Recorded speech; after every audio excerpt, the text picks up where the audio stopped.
this record, there's that record, and you're live. Hi, everybody. Welcome back to another episode of Trash Pandas. I am one of your lovely hosts, Lauren, and this is my beautiful cousin, Lindsay. So today we're doing something a little bit different. We didn't want to skip out on the 90 Day Fiancé episodes, and we know that it's documentary day. So we're going to do this episode of Trash Pandas first, and then we're going to come back and we're going to do the documentary. So stay tuned. Once we go off of live, we'll be coming right back. So, okay, let's just get right into it because there's a lot to talk about. Lindsay, do you have a preference on who we start with? I just have Brandon and Julia starting. Okay, that's who I have first too. Yeah. So Julia and Brandon are taking a little ride out, and they're talking, and she's kind of like sticking her head out the window, like getting some fresh air, and you can tell that she's not feeling so well. And she mentions to him that she's been throwing up all day, all morning. She's not feeling well. And he's like, oh, like, what's wrong? And she's like, well, remember that one thing? Like, maybe I'm, and we all understand that she means that she thinks that she might be pregnant. And Brandon wants to tell his parents like immediately, which is very weird.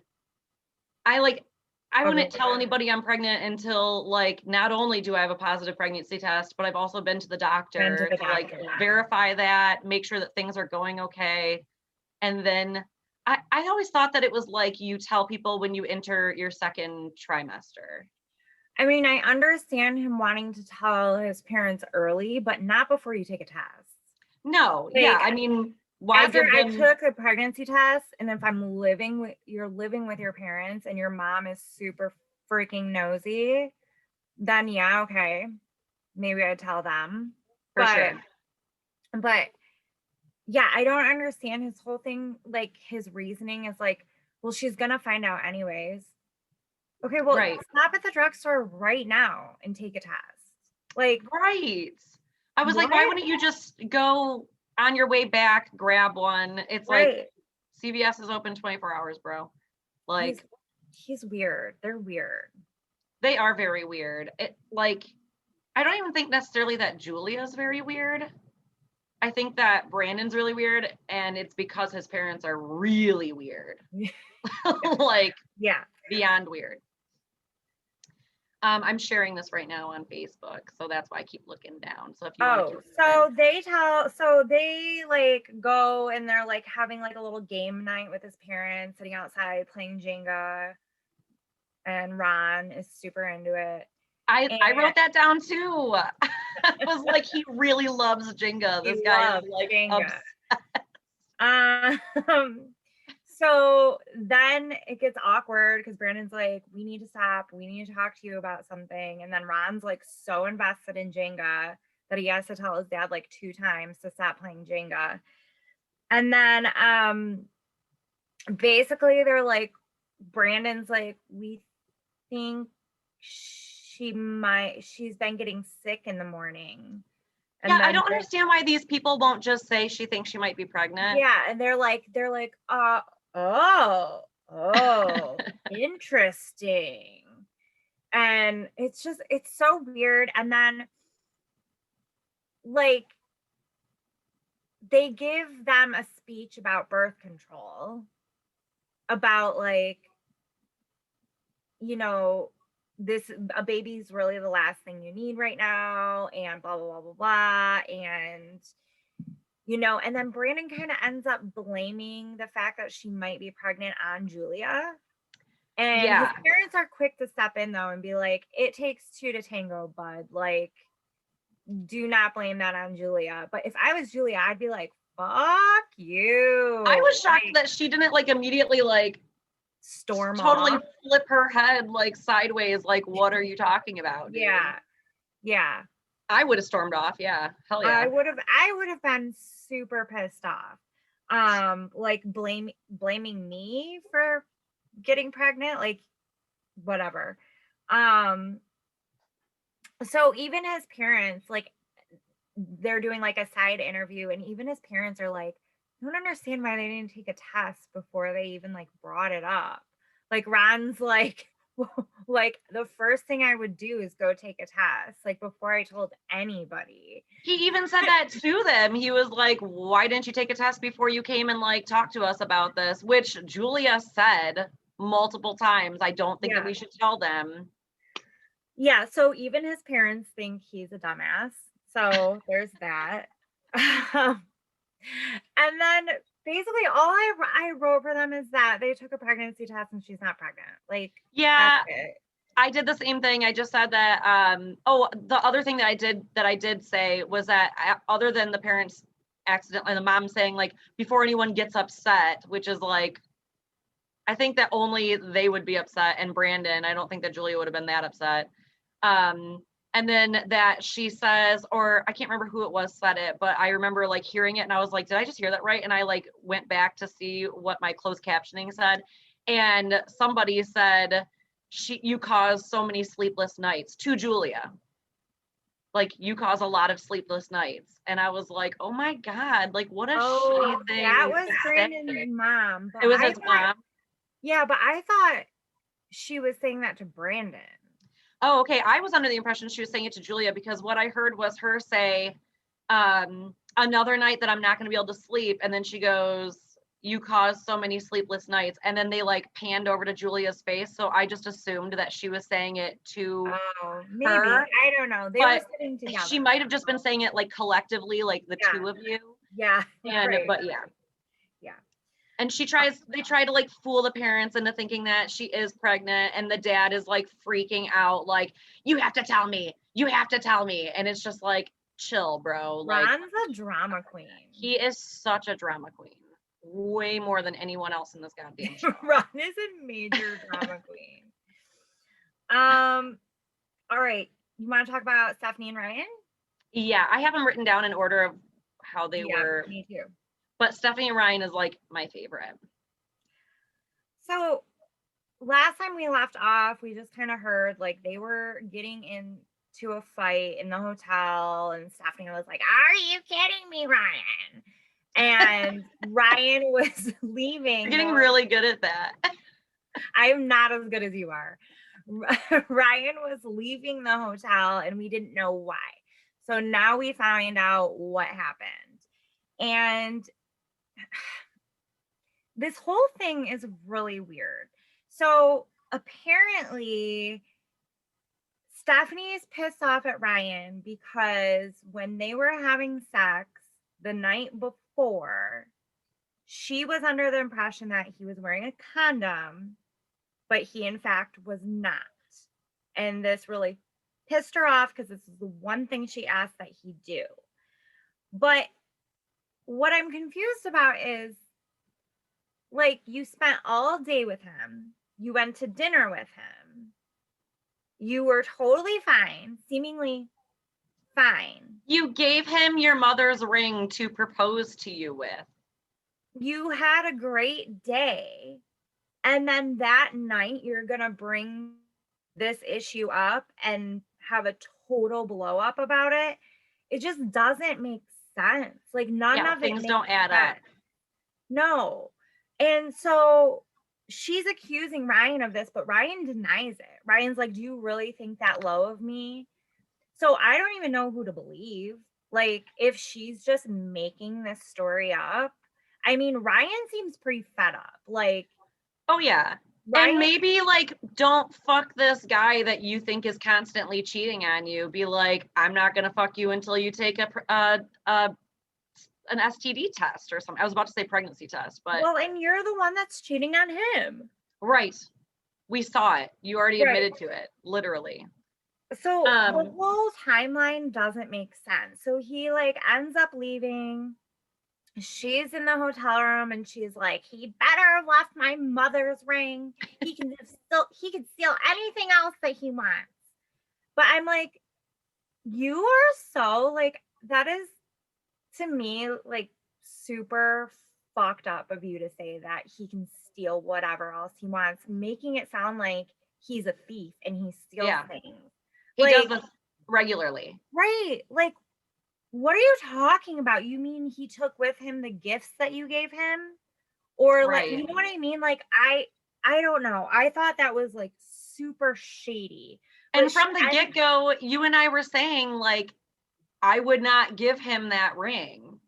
Right. Like, until I was like 100% we're for sure, like, maybe wait till he's in Michigan. Right. And then give him the ring to Wait give to until you. you're about to walk down the aisle, or like wait until like he's about Maybe put to your own propose. fucking ring on and then be like, by the way, we're engaged. Wait till he's down on one knee and then hand him the ring so he Right. can hand it back to you. Like, don't even hand him the ring. Just put it on yourself. So I know my favorite part was she was like, I mean, 2020 can eat my ass. Oh, I was like, that's gonna be on some merchandise for sure. Sure. Yeah. That's gonna be our wine glasses. 2020 can eat my ass. What else was she saying? I hope you die. She said, fuck off and die, Yeah, Ryan. fuck off I and mean, die. seriously. So she's nuts, but he left the ring. He didn't take the ring. He left it there, but she calls him to like berate him and say, oh, I thought you were going to take the ring. Thanks for not taking my mother's ring. I'm going to go find a cabana boy and I'm going to give him flip-flops and thousands of dollars worth of watches. She says, I'm like, that's how you find love? Cabana boys? And then right. Giving them Actually, isn't that kind of how she found love? Isn't that like exactly what happened? What's the definition of insanity? Yeah, exactly. Doing the same thing over and over and expecting a different outcome. And then, okay, so I wrote down the same thing. I was like, she calls him just to be a bitch, thanks him for not stealing the ring. And then she goes, I just have one question for you, Ryan. Why did you lie about the condom? And then she calls him lower than low, that he could be below the hotel, which I was like, that doesn't even make sense. That's old Good person one. brain happening. Yeah. So he goes ahead and he throws it right back at her, and he's just like, okay, you want to talk about cheating and stuff? Then you fucked Harris. Right. And she goes, oh my God, are you kidding me? Lord, take me away. Fuck off and die, Ryan. I mean, seriously. Dude, run, Ryan. Run. Yeah, don't look back. It doesn't matter. And I like that she has immediately after she's like, oh, I gotta call Harris. Yeah, I know. She is fucking scrupulous. Like, she is just like, ooh, good word. She just does not give a fuck. Like, she's just like, I don't even know. She's your cousin again. She is on something for sure. She really is. I love it. Like, you can just tell, like, the way her eyes get like drowsy and she's kind of bobbing back and forth. Like, I'm like, that's a mixture of like alcohol and a downer. And a downer for sure. Yeah. Yeah. So Harris calls her back and she starts telling him what happened. And the one thing that I like immediately noticed was that he's calling her baby. Yes. And I was like, this is not the first time she's talked to him since. No. There's no way, because she's just like, he's like, I know, baby. Yeah. What? Okay. Mm-hmm. So she's like, I really need a friend, but she obviously has fucked this dude before. Right. What she meant to say is, I really need a fuck. Yeah, I really need a friend with benefits. Because that's what I came down here for. And their conversation was very short as far as we saw. They were just like, oh yeah, okay, I'll try and call you tomorrow. And then she's like, oh, I lost him. And I'm just like, that motherfucker hung up on your ass, first of all. Yeah. Like, come on. Yeah, but it sounds like he's coming to visit her. He is, but he was just gonna be like, yeah, okay, babe, all right, okay, love you, baby, bye. I'm not sitting on the fuck phone out of there. He's just like, you still got them watches? I could use those. Where are you hiding your grandma's ring? Yeah, I heard you got all this shit. I'm about to take it back. I want some slides and flip-flops, bitch. So then she calls her psychic friend Maria. I don't even know. Nothing. I'm not interested in this. Like this. No, she tells her it's about it just all. it's just wild that she believes like everything that Your this psychic friend friend. who you tell everything about your life, so Right. she can just like make her own shit up and tell it to you because she knows everything about your life, and she's just like, oh yeah, okay, I just needed to know what you thought so I Right. know whether or not this is good for me. It's like, girl, come on. But And then her her friend psychic friend says, does say like, I don't think Harris is good for you either. right, but she's like, but if you only have these two men, then yeah, go ahead and pick him. And I was like, why would you even say that? Be like, fly home, find Right. someone your own goddamn age, find Right. someone in your own country if you want to, whatever. Right. But I loved that she was like, I know you're a Pisces, so, and I was just like, what? Dig to Pisces. Yeah, I'm super dig to Pisces. Pisces. I'm I not. see you, Pisces. Right. So she's nutso. Yeah, definitely not so. I've got Did Natalie you in see my that phone. she has like an OnlyFans account and she's like, yeah, What? yeah. No, I actually am curious to check that out now and see how many She followers has like she has. pictures of her like getting out of a car, like a luxury car. Oh my God. Okay, you know what? I think I saw some pictures that people were sharing. Of Yeah. that. I didn't know it was on her OnlyFans. Yeah. Of course she has an OnlyFans. I can't with that. That's too much. She The entire world is an OnlyFans right now. Right. I'm like, girl, you need an OnlyFans? I thought you're dating Harris. That's crazy. Are you kidding me? Lord, take me away. I'm gonna say that shit all the 2020 time. can eat my ass. And she's like manic about it. She's like laughing, like, yeah, 2020 can eat my ass. She's laughing and crying. Oh my God. It's like, okay, should I not be like, are we watching a woman in the middle of a psychotic break? Or, yes. or like, straight what? Up. So then, like, I feel bad making whatever, but like, she's hard to like. Yeah, she makes it easy to be mean about it. Or just laugh at her because Yeah. it's so ridiculous. It's too much, dude. Way too much. Okay, so Mike and Natalie, God, these two. I know, I'm ready for this to end. These two are like taking a handful of Benadryl.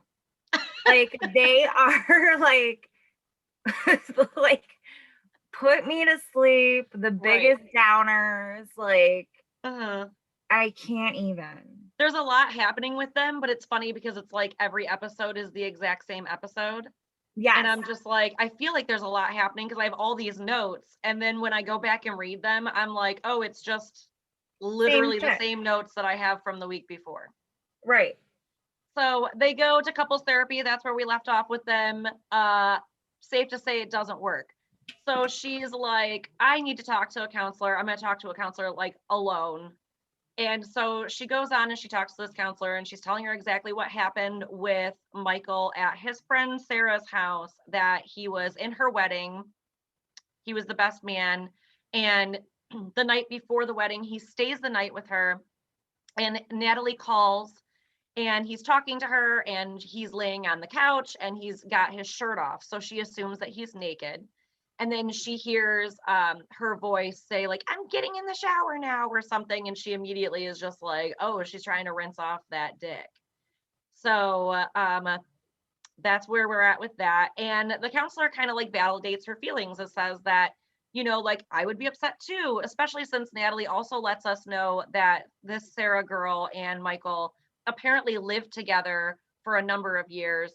And she says, but he won't admit to dating her. And it's like, I have roommates that are the opposite sex from me all the time. And that doesn't mean I'm dating them. Right. You know, like, so that's weird that she would just automatically assume. However, we know that she's got like a little bit of like a, well, not a little bit, a lot of it of some, you know, insecurity issues. Jealousy too. Jealousy. Yeah, she, you know, I don't know. At one point in my life, I probably would have been upset too, but now I'm kind of just like, give me a reason to not trust you and then I won't trust you. But until then, like, I just assume that you have friends that are girls and I have friends that are guys, and I trust you not to do crazy shit, you know? It just feels really contrived that she's bringing this up now. Yeah. Yeah. Like, Where was all of this before? right. Like, because we haven't been hearing this all season. No. So unless the producers just didn't show us this, it just seems kind of out of left field. It seems like you're finding a reason Right. to continue to fight. Yes. So, and this happened before you decided to do the K1 visa process. They brought it So- up in the reunion of Right. the last season. Right. So we know that this is a thing. We already knew that, but Right. it's like we should be beyond that now, especially since now it's been months and she's now in America. Exactly. And at this point, I think that they said that there was only like 30 days left to wed. So she's been here for 2 months, Yeah. you know, and I kind of think that she's bringing it up. Actually, I almost guarantee it, because at the very end when she asked for her ring, and we'll get to that in a second, but it's like she's bringing this stuff up because she wants to use it as some type of leverage to try and get what she wants. And she's going about it all wrong, because if she would have just had this conversation and like moved on from it, and they were able to be like, oh, you know, this is something that we're going to just like, whether it was what she thinks it is or not, they have to come to a conclusion on it. Right. So, you know, if they were able to do that, then they might be in a better place now, and they're just not. And they're never going to be in a better place, because those people are fucking nuts. Yeah. So she comes out, and so the counselor urges her to speak to him and ask him about this. So basically, instead of doing exactly what the counselor says, she took that as, you should go and attack this guy, like, immediately. So first, when she comes out, Michael's sitting in his recliner brushing his damn cat with a freaking Bluetooth thing in his ear again. And like his mannerisms and facial expressions just really bother me. Like there's something very smug about him. Because like he's done with it. like He's this. over this. He's just like, I'm done. Like every time that she opens her mouth, it's like instantly written all over his face that he's just like ready to be done with this relationship. Yeah. So Because he knows that as soon as she talks, she's gonna say something that's gonna piss him off. so she brings up the Sarah situation and he's like, nothing happened. There's only so many times someone can tell you nothing happened. Like, what do you want me to lie to you and tell you something did happen when it didn't? Like, Right. You either have to like take a leap of faith and let it go, or we shouldn't be together. Right. Quit bringing it up. Yeah, Like, you be have done to with get it. over it. Yeah. I agree. So she asked him multiple times if he was being honest, and he says yes, and she still doesn't believe him. So she calls him a cheater and a liar. And he's like, you're the most jealous person I've ever met. I don't understand why you're so jealous. And she's like, I'm not jealous. I've never been jealous. And he's like, except for literally every single episode that Right. you've ever been in is you being jealous of stuff. And then the other thing that pisses me off about this scene is she says, with my ex-husband, I was never jealous. And this isn't the Always first bringing up her time that ex-husband. exactly, this isn't the first time that she's bringing up her ex-husband. And I'm like, if you love him so much, if he was so perfect, if you were so perfect with him, then why the fuck are you guys divorced and you're not together? Right. Get it together, Natalie. Jesus. I love when she says to him that she's much beautiful than you, Michael. Right. And I wrote LOL. Because Who like says she doesn't even know that? how to open her mouth. Come on. And then Michael's like, you're not beautiful, or what does he say? You're not He beautiful. says your beauty is ugly. Yeah. And he's just like, she continues to insist that he cheated. And he says like, you're ignoring me, like we're together right now, we're in the same room, we're actually here together, and we should be spending this time like getting to know each other and like, you know, rebuilding that like trust and stuff. And she's just like sitting there smiling like, mm-hmm, mm-hmm. And then she's like, I'm not a cheater, you are. And I'm like, what does that have to do with anything he just said to you? He literally was just saying, like, let's move past this and spend some quality time together, enjoying being around each other because they're fucking miserable. Why the F do these two get married? Yeah. Why? What? And you know that they get married I within the know, next that's 30 why days it's so of this happening. infuriating. Like, what is wrong with you? Why? How did either of you two think this was a good idea? I know. Ugh. So she seems very pleased with herself, though. She always seems very pleased with herself. So Mike and Natalie go on a walk on the beach.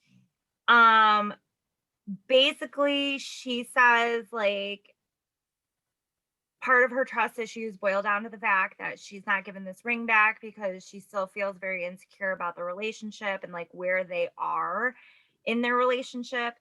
But he still is like refusing to give back the ring and says they aren't engaged because he's like, if I gave back the ring and said we were engaged, that would be a lie. It would all be a lie. Yeah, between the two of them at least. She's like, I feel like you're manipulating me. And I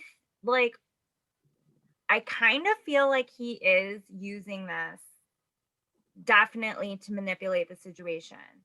Sure, but I also feel like she's being manipulative too. They're both terrible. Mm-hmm. But at the same time, Mike, you brought her over here on the K-1 visa.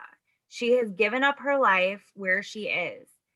You have to quit messing around. Like just tell the girl you're getting married. Otherwise, tell her to go home. Yeah. Don't dangle this ring and this false hope over her head. Like that would drive me crazy too. I would feel insecure too. Like what's going to happen at the end of these 90 days? Right. Are we getting married or are we not? So, and at this point, like I said, they're already 60 days in. They only have 30 days left. So it's like, we know that they do get married. We know that this conversation happens at least, within 30 days of their getting married. Right. He's saying that he doesn't want to get married to her. And then within 30 days, they're married. What? I don't understand. It's just so much. But they both suck. I think they both suck. Like, I don't feel bad for Mike. No. I did, but now I'm like, you're doing this to yourself, bud. I agree. You're just as much of a guilty party as Natalie. And if she's unhappy with him, then she needs to say, I want to go home. Oh, yeah. Yeah. So they should both be saying go home, but instead they say I do. So that's great. I just hear you whisper, stupid. All right. So Jovi and Yara. Yes. I love Yara. I love Yara. And Jovi is funny, but he's a dick. He's stupid. He's so dumb. Yes. So they're like fighting on the way to their engagement party about the fact that like Jovi left Yara alone all day and then didn't bring her any food. Or he brought her like crawfish from the crawfish boil, but she doesn't like seafood and she's pregnant, so she really doesn't like seafood right now. And she's pissed because he only thinks about himself and he's obviously like not changing his ways. So they're fighting on the way there. They get there and remember, like, Yara thought this was going to be a small engagement party, but it was obviously like a really big engagement party. But she doesn't seem mad about it. Like, she seems to roll with the punches and be flexible. It's kind of almost like a mini wedding reception. Yeah, with the cake and everything. Yeah, it definitely seemed. And then they have like a first dance and stuff. And I was like, okay, yeah, this seems like they're like basically having a wedding reception right now. The first dance is my favorite. That's with the best Yara, part of the entire episode. Yara whispering in Jovi's ear, I fucking hate you. Don't touch my ass. I hate you. Stop trying to touch my ass. She goes, fucking pay attention, Jovi. I just love it. It's so funny because like there's that. And then you hear his mom like talking, like, oh, I think they're really in love. They really He's look like in in love. And like tears. Yara's like whispering in his ear, I hate you. She's like seriously like crying, like, I didn't think it was gonna work, but I really think it's gonna work. Yeah. I can see the love in their eyes. And Yara's just like, I hate you. And it like pans to Jovi's face and he's like Yeah. grinning ear to ear. I love it. It's so funny. So they step aside to go get something to eat after their dance. And he's like, oh, are you having fun? Do you like it? And she's like, I'm really not happy. I'm not having fun. And so Jovi takes this as the perfect opportunity to go find his parents and tell them that she's pregnant because she's upset. And he thinks that that will make her be like a little bit more pep in her step and have a good time. And so he goes to find their parents and then they all sit down and he's like, well, I'm just going to blurt it out. She's pregnant. And both of the parents respond by going, no. No. And I'm like, oh, this poor girl. She's probably just like, what the fuck? They hate her. But his mom, Gwen, is legitimately happy. I think her no reaction was like, no, you're kidding me. No, yeah. But she says, like, I'm so pumped to be a grandma again. Like, Gwen legitimately seems happy. I don't think Jovi's dad likes Yara. I mean, this is his first day meeting her, so who knows? But yeah, and then Yara, thanks Gwen, says it's a very nice party and everything. So it seems like they're like getting along, and Yara's like, at least Gwen makes it seem like she cares. Yeah. So they're finished eating, they go make their rounds around the party, but Jovi leaves her and is like talking with his friends and chugging beers and like just totally leaves her high and dry, like doesn't take her around with him. Right. And obviously these are not her family. She doesn't know anybody. She's completely new in this situation, and so she's like super pissed off, and she can't even find him at certain points. Like she's asking other people, where is he? So I would be pissed too. Like, don't me, I don't know these people. Well, also like when you're in those kinds of situations for like a couples thing, it's like celebration of you guys being a couple, you usually go around and greet everyone as a couple. Right. And talk to them, especially since she doesn't know anybody. It's like that would be the right thing to do. And I really loved how he was like, I only had 5 beers. And she's like, you said 5 beers 3 beers ago. Like yeah. He's just chugging down entire cases of beer apparently. So. Oh my God. So basically they go out and they're doing an interview together, and she starts crying just because she's like, you only think about yourself, you don't think about me, I'm like not even a blip on your radar, and now that I'm pregnant, like you should be paying more attention to me, and blah blah blah. And Jovi's just like not having any of it. He's smiling through the entire thing. He's just an idiot. He's an idiot. He's oblivious, dude. Yeah, I feel bad for her. Same. The last 2 are really short for me. I could go without talking about Tariq and Hazel. I'm just going to do a really quick blip on Tariq and Hazel, okay? Okay. All right. They talked to his friend that I can't remember the name of, and she's like Angela. A sister. Angela? I think Angela. Okay. So they're talking and they're all happy and everything's great, whatever. And Hazel drops the bomb that she wants to get a girlfriend. And so Angela freaks out and says, don't let him talk you into doing something that you're not ready to do. And basically he stops her and is just like, wait a minute, hold up, because this was actually her idea. And then that's basically the entirety of their little thing. We should get rid of Tariq and Hazel completely. I don't know why we have them. Tariq or whatever his name is. We need to get him. I think TLC was thinking it was going to be like a good like storyline, because palate cleanser for everything. well, like adding in like a girlfriend obviously is going to create some drama of some sort, but I think because of like COVID, obviously that couldn't happen. Are we like So just waiting for this girlfriend to happen so that way we can get something out of this couple? Because they're on for like maybe 10 minutes per episode, if they're even in an episode. the They're problem really is stretching this out. Hazel has no personality. No, she's very like somber, like Yeah. monotone, doesn't really Yeah. say much of anything. And when she does, she talks in the same tone that she's been talking in the entire time. Right. So I'm like, she's just not fun. She's like boring. She is. Their entire thing is boring. I hate Yeah, it. it is. Agreed. Let's move All right. on Last to one. Ziad and Rebecca. Yeah, this was boring too. Yeah, this was also boring. So they go to visit her son, and then she does some more caveman talk to him. She's like, that's what the GPS say. Why you do this? I don't know why she keeps talking to him like that. It's very weird. And then she goes ahead and starts talking to him about the situation with Hannah, which, if you guys need a little refresher, is the girl that they went out to dinner with her family, and Hannah was there, and she offered to help them move and was being very, very nice. And Rebecca was basically just saying like, American girls are whores and they're all homewreckers.